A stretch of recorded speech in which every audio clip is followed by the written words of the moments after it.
Have you ever wondered if you're neurodivergent or what it means to be neurodivergent? So you may have even heard that ADHD, autism, dyslexia fall under the umbrella of neurodiversity. But did you know that being a highly sensitive person also falls under that umbrella? So in this video, we're going to look at key concepts of neurodiversity. We're going to debunk myths of what it's not. And we're going to relate this specifically to being a highly sensitive person.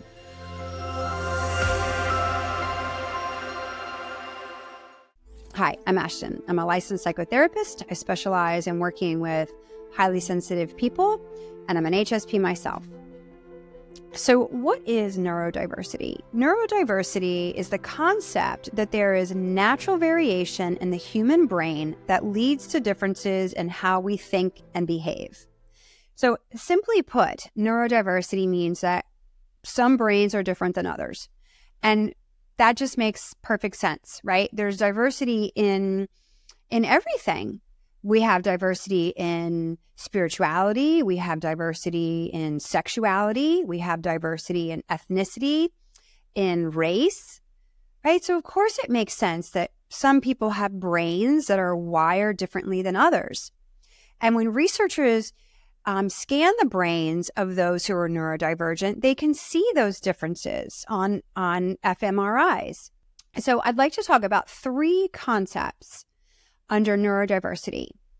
One is that it exists. It's real, as evidenced by the fMRIs that show different parts of the brain that light up with people like who have ADHD, or in this case, we're talking about highly sensitive people. In the next video, I'm going to talk about actually what are the brain differences that highly sensitive people have. So make sure you check that one out. Concept number two is that it's valuable to have people with different brains. Why? Well, imagine if everybody had the same brain and we all thought very similarly, then there would not be, we wouldn't have different perspectives to solve problems, or the differences in creativity or critical thinking, right? So having differences in brain functions is valuable. And concept number three is that it's not necessarily the innate differences in our brain that causes the challenges with people who are neurodivergent, so much as it's society and environment. Okay, what does that mean? So let's take highly sensitive people, for example. The only characteristic really of highly sensitive people that could be seen as negative is that we get overstimulated really easily because we have a low sensory threshold. And that is just because our brains and our nervous systems are wired differently, and we're taking in all this extra information. I like to say that HSPs have 100 antennas versus someone who's not a non-HSP could have maybe 10 antennas. So when you're taking in all this information, it's very easy to get overstimulated. So if you're a highly sensitive person, the world is not set up for highly sensitive people because of all the stimulation out there.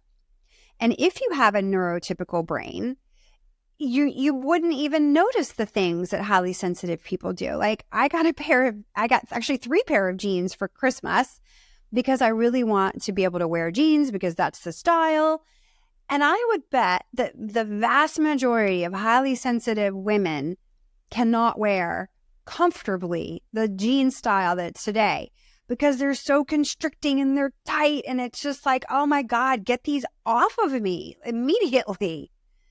So, and there's all of the stimulation from our technology and the sounds out in the world. I mean, I couldn't even imagine living in a city, right? I mean, it's very restorative for us to be in nature, away from all the sights and the sounds and the smells too. I mean, because we have such a finely tuned nervous system, our sense of taste and smell is very delicate. So it's really easy for highly sensitive people to become overstimulated.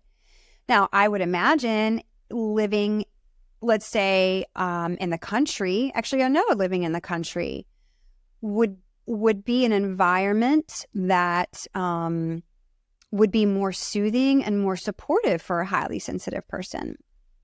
And society, people who are not HSPs and don't have the trait, they're different. And that's cool too. They're called neurotypical.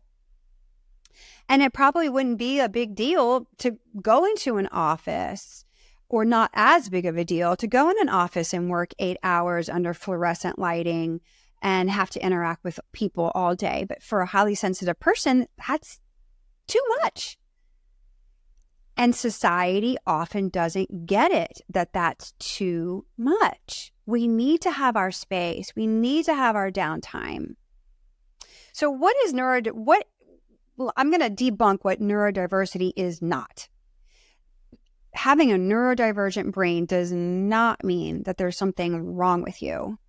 It does not mean that it's something to feel ashamed about. And it does not mean that it's something you need to change. What it does mean is that we need to learn how to navigate a world that's not set up for people like us, and that's okay. We have to do that by setting boundaries and extra self-care. So if you found this information valuable, consider hitting the like button and subscribing, or sharing this video with another highly sensitive person, or somebody who is neurodivergent, or even with somebody who's neurotypical. It might help them understand us a little bit better. And remember, when you understand your sensitivity, you too can claim it as your greatest asset.